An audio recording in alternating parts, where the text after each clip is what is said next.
Hello my loves, I'm Ellie Frost. Thank you so much for being on my channel where we are talking about the multi-dimensional approach to rapidly and radically healing and transforming during and after narcissistic abuse. And this video is called More Than Trying to Figure Out Whether Someone is a Narcissist or Not. You need to know this. If you understand what I'm saying on this channel, right, then your life won't be spent trying to determine and diagnose whether someone's a narcissist, because that actually isn't the most relevant factor. How you feel and how you are being treated is. So let me get into it. Number one, how you feel matters so much. Your intuition matters so much. If you are asking the question, is this a narcissist? You already know there are red flags. Yes, it's helpful to understand what you're dealing with, to understand, because we're not taught emotional intelligence. We're not taught what's toxic, what's dangerous for us, actually, right? So it's helpful to be validated, right, in why you feel a certain way. But the minute you're asking the question, there's something going on in the relationship with you and that person. If we would let that be enough sometimes, right, we'd probably not get ourselves down the rabbit hole of as much trauma and distress that we do. So know that we've got to learn how to trust how we feel. Most of us don't. Most of us have been trained and taught not to trust how we feel. Our innate sort of system is built to automatically, our body has wisdom, automatically warn us when something's off, right? And we don't actually have to know intellectually why that is. We just have to respect and honor the fact that we feel it and it counts. But most of us have been taught to numb our emotions, question ourselves, and if we do feel something's off, the problem that we've got at the moment, because we're in a society that over intellectualizes things rather than teaches us how to trust ourselves and move towards what's good for us, we tend to then go into like blaming ourselves and trying to fix what's wrong with us, why we can't tolerate certain things and why we can't put up with them. But the fundamental thing remains true. When something feels off, it generally is. Could that sometimes be because it triggers you? Sure.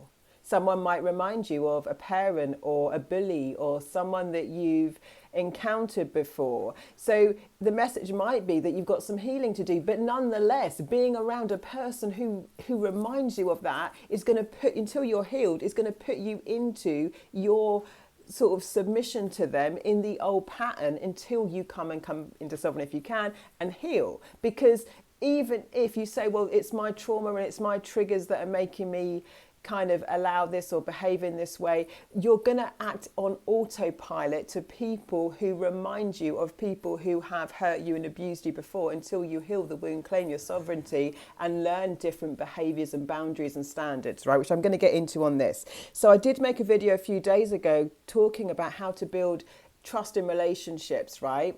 And that's a really good video. There's 5 very powerful strategies in that which will help you, right, discern what's right for you and also be in the driving seat of creating healthy relationships where you create trust and you know when you can trust someone. There's some really practical things that you can be mindful of and very conscious of doing and not doing in order to help people earn your trust. Be a trustworthy source to yourself. A big thing with this trust issue is that we break our word to ourselves all the time and we don't trust ourselves. And if you aren't a safe person because you're not someone who is trustworthy to yourself, which a lot of us have been trained not to do, especially by manipulators, right? Because all narcissists, all toxic people will teach you not to trust yourself. Why? Because if you're too busy looking at what's wrong with you and not trusting your guidance system and sense of reality, you're very easy to control and manipulate. Yeah, because narcissists distort your entire sense of reality. What you think is happening, you get convinced isn't happening. Yeah? So that video is very good. Number 2, don't go automatically into questioning, why do I feel this way? Start with, what do I really feel? If we become into our bodies around people, environments, situations, and stop trying to talk ourselves out of how we feel, but be what I call self-partnered and self-focused. How do I really feel? Taking the time, take time out, go for a walk, sit in your feelings. Don't care at this point why you feel it.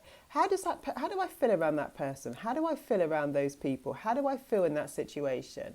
We've got to have a relationship with ourselves, right? Because your body is warning you all the time. So the next thing is not blaming ourselves or deciding there's something wrong with us for having those feelings, right? Only toxic people try and sort of shame and blame and guilt you into your internal truth.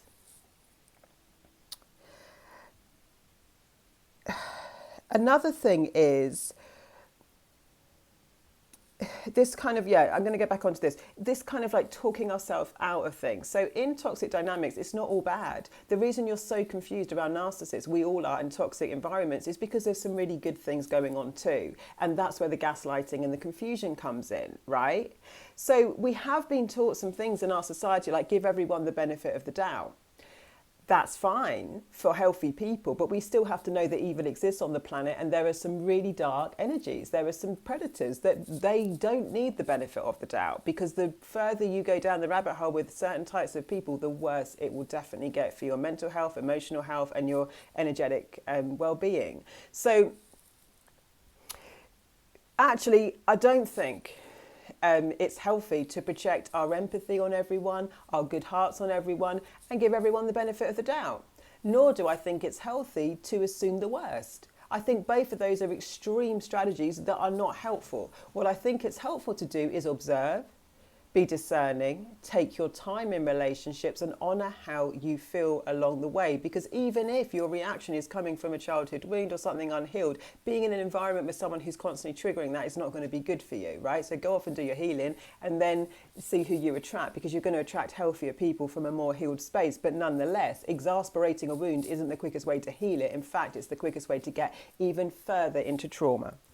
So then I teach people in Sovereign about, you get to actually create your own reality. You get to choose your standards in relationships, right? We're not taught this, but it really is true. So you get to say, I want to, how should you feel in relationships, by the way, especially intimate ones or friendships? You should feel safe, secure, validated, loved, or at least cared about.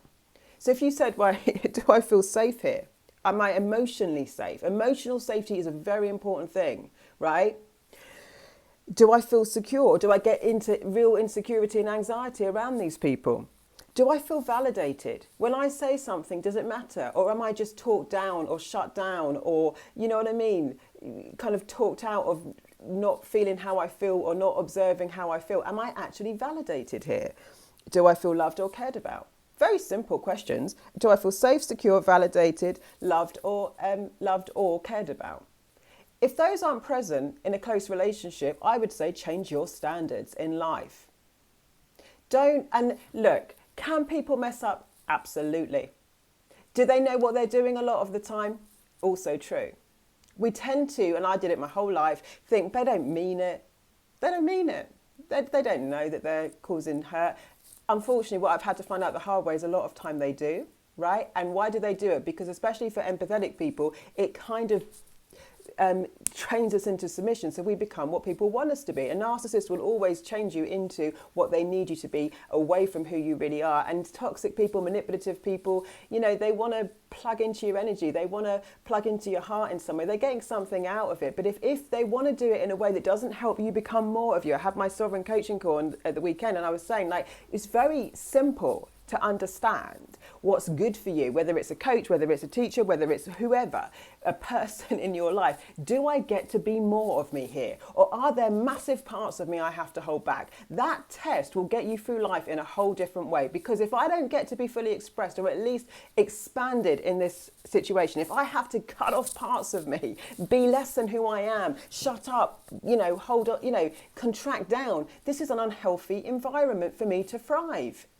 Yeah, it's like taking a plant or a flower and saying, well, you know, you need to be a little bit shiny. Take some of the petals off, take some of the beauty off, take some of the shine off, then you can fit in here. Why would we want to keep doing this to ourselves when we don't actually have to, right? You're not going to thrive there. You're only going to sort of diminish in an environment that it requires you to cut off parts of yourself, be less than who you are, be less fully expressed, not speak up, not share your opinions, to get beaten down. You're only going to get diminished there. You want to find environments that you can thrive. A lot of us haven't been taught how to do that. That's possible, but you get to choose the standards for your life, right? And if your standards for your life don't align with your values, you'll always be unhappy and unfulfilled in relationships. Because if your value is love, trust, connection, intimacy, and you don't have standards that match that, you're letting other stuff in, then you're never going to be true to yourself or happy, right? So please come into my program if you can, because we deal with this stuff and we're creating a whole new world for ourselves and a ripple effect on the planet. So when someone does cross something or a boundary, you can communicate it. But what we tend to do is not communicate with the person. We tend to try and fix them, right? Instead of saying, look, I noticed you shut me down. And this is only if you want to continue a relationship. For me at this point, when people are like that with me, I'm not necessarily committed at this point in my life to wanting to build with certain people, especially if I don't have an established relationship with them. But if there are people in your life that you do want to build with, right, and you have an established relationship with, then you can say, like, look, I noticed you shut me down. I didn't feel very good about that. I'd appreciate it if you would just let me speak. You know, you get to communicate. But what I want you to understand about communication is communication in relationships is about explaining your needs and setting standards and boundaries. It's not about me trying to fix you. If I'm trying to fix you, then I'm trying to make you into what I need you to be when you're clearly not. It's a problem. So stop taking on people as projects. Start deciding your boundaries and your values and your needs and be willing to speak about them, right? Because very quickly, there's a process of elimination. When we're in toxic cycles, all our energy goes there. We get panicky. We wonder what's going to happen next. We're thinking, why did they say this? Why did they do this? What could I have done differently? This is not a compatible relationship for you, my love. Right? Whether you're not fully healed or not, no one on the planet is. It's a journey. Still, we get our needs met where we are right now in relationships. And this is what we've got to know. So you haven't got to know a definitive answer or whether this is a sociopath, psychopath or a narcissist. You've got to understand how you feel, honor it and set different standards for your life. Join Sylvan if you can. The link's in the comments. Please keep supporting my channel. Lots of love and I'll speak to you soon.